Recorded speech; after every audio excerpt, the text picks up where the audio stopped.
We're here now to talk about Dylan Harper, son of Ron Harper, one of the most underrated NBA players ever. 5 NBA championships. So Ron Harper is a fascinating guy because you might not remember, but coming out of college, he was kind of like a baby Jordan.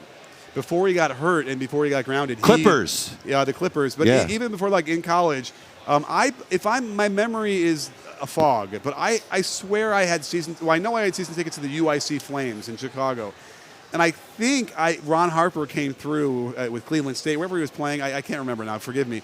And so I have this memory, I believe, of him as a high flyer. He got hurt, he kind of got grounded a little bit. But him coming in, to get back to my Chicago Bulls roots, bringing him in. And the irony there was they brought him in. Michael had retired. He comes in. I think that was the sequence. He could not figure out the triangle offense for the life of him. Oh, really? Could not figure it out. And it took him like a year and a half. And then Michael comes back. They have to go big to go against Penny Hardaway and Nick Anderson, which was that didn't happen back then with 2 big guards. And then he becomes this triangle offense guy where they bring him back to the Lakers to play alongside and get it installed. So now he's like this triangle offense guy when I remember him struggling mightily. So at the bottom line is Dylan Harper is probably a better shooter than Ron Harper ever was. Well, actually, his other son, Ron Harper Jr., is a way better shooter than both of them. He just doesn't have the foot speed to be a legit NBA guy. But this guy does. Yeah. I mean, Dylan is super athletic, especially for 6'6".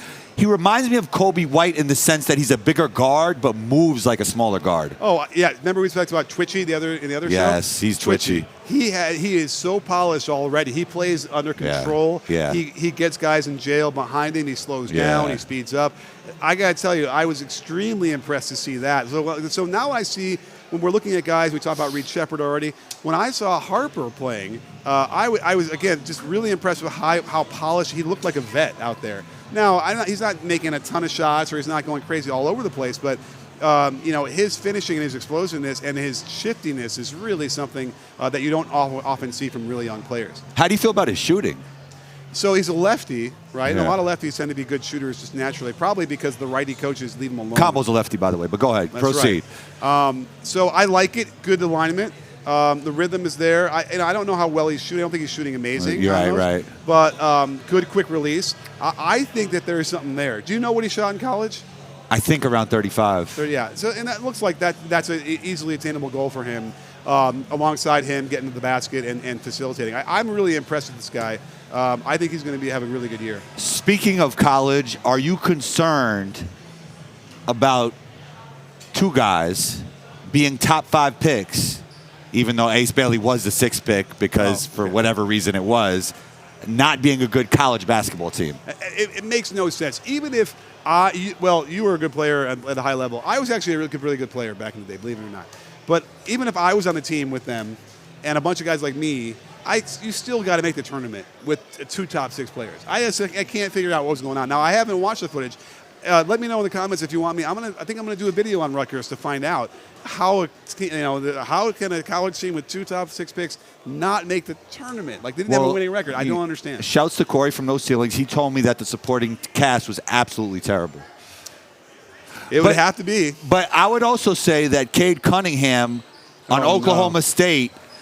Cade Cunningham on Oklahoma State had absolutely no spacing, and he was the best player in college basketball. And what was their record? They made the tournament. Yeah, right? Exactly. That's my point. Right. Coming full circle. And you knew we couldn't get through 4 segments of different players without Cade Cunningham coming up somehow. Future MVP. We'll see. Now, but here's the thing. He's already good. Like, I don't even know what development credit they're going to get because I feel like he's very polished as it is. Thinking about it now, there's a little bit of redundancy with Castle and Dylan Harper, actually. Yeah. Yeah, that's interesting. But that's okay because that makes Harper's job a little bit easier, not a lot of pressure. I would say if they could trade in one of those guys for the same level of a 3-and-D, but like if you had like an all-star, superstar 3-and-D guy with like a Wemby and then the other guy being initiator, like those, that might be a little bit better balance. Yeah, well, and don't be surprised if Castle or Harper will be one of those assets they're going to use to dangle to get one of those players. I don't know who that's going to be. So it might be one of those things. Let's just take the best player possible because we're still young, even if the fit might not be ideal. Yeah, I mean, right, and so they did not. They definitely redundancy in the backcourt is not as big of an especially issue. for a young team. I mean, redundancy okay. Let's just get the best players. Right, because you never know what's going to happen either way. Yeah. And they could play. I mean, how tall you say Harper is? 6'6". Yeah, so he's he legit. can play. He'll play both. And the Castle's like a legit 6'4". 6'4", 6'5", and a crazy athlete. Crazy. Yeah. So that should be fun. And they should be able to play together as well. So I don't think that should be too much of an issue. But I do think that having Castle alongside him will be a real benefit for him and help him. Yeah, defensively, they're both going to be good, too. Like 2 long, 6'6" athletic guards. I mean, going full circle to the dad, he was a great defender for those Chicago Bulls teams. Yeah, absolutely he was. Yeah. But a guy who wasn't even athletic as much anymore, but knew positioning and new angles. Based on the polished version we're seeing now, that's a good example of like a guy like Ron Harper probably educating his son with the IQ needed to play this game. So he's done a terrific job. Whoever's trained him has done a terrific job. And I'm excited to see how that plays out. And between those two guards and then Wemby, anchoring that defense, they should be absolutely terrific on that end. And more. The Spurs we've forgotten about the Spurs. I think they're going to make us remember who they used to be. Wemby will be a top blank NBA player this year. 10 easy. Yeah, right? I think he was that already, probably, right? Even last year. Yeah, I mean, it's easy to forget he missed the last 20 games, whatever. Just got cleared, by the way, the blood clot. That's really awesome. Good. So, Wemby, because what happens is you forget, right? He didn't play the last month and a half, 2 months, whatever. Yeah. And then we have all this craziness with coaches getting fired, and then we deal with the Indiana run and OKC winning a championship. We forget how good Wemby is. Exactly. So we're going to see Wemby. It'll be they're going to be one of those fun teams. So we'll see how they go. But, again, great pick there. The Spurs should be really good. All right, before we get out of here, you got to give me your favorite moment from Summer League. I'm going with the Furphy dunk. I think it's the greatest dunk in Summer League history. Well, combined with a little behind the back, right? Woo! I wasn't ready for that either. So, But, how often do we get a cock back like that and pull like that? He didn't have to do that to him, Coach Nick. Why? Why did he do that to him? Well, that was diabolical. We're going to find out what the beef was because it looked like it was personal. And then the defender, the expression on his face on that freeze frame is not good either. For him, he's going to hope that poster doesn't make it onto people's walls in college. Well, that's going to be viral. That's what everybody's going to be talking about in Summer League. Absolutely. Definitely. Well, you ever get dunked on, Combo? I did. I'm not going to talk about specific situations, but I would say I dunked on a lot more people than have dunked on me.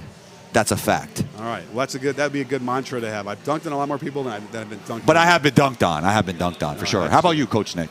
I don't think I've ever gotten dunked on. I probably would have taken the guy out before he tried it. So I'm old school like that. But anyhow, anyway, thanks so much for being here and getting me out here to Summer League. It was so exciting to be out here and do this content.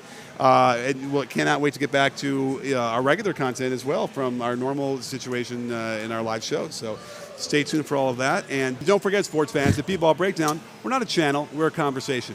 You in? Are you in, Combo? Yes, sir.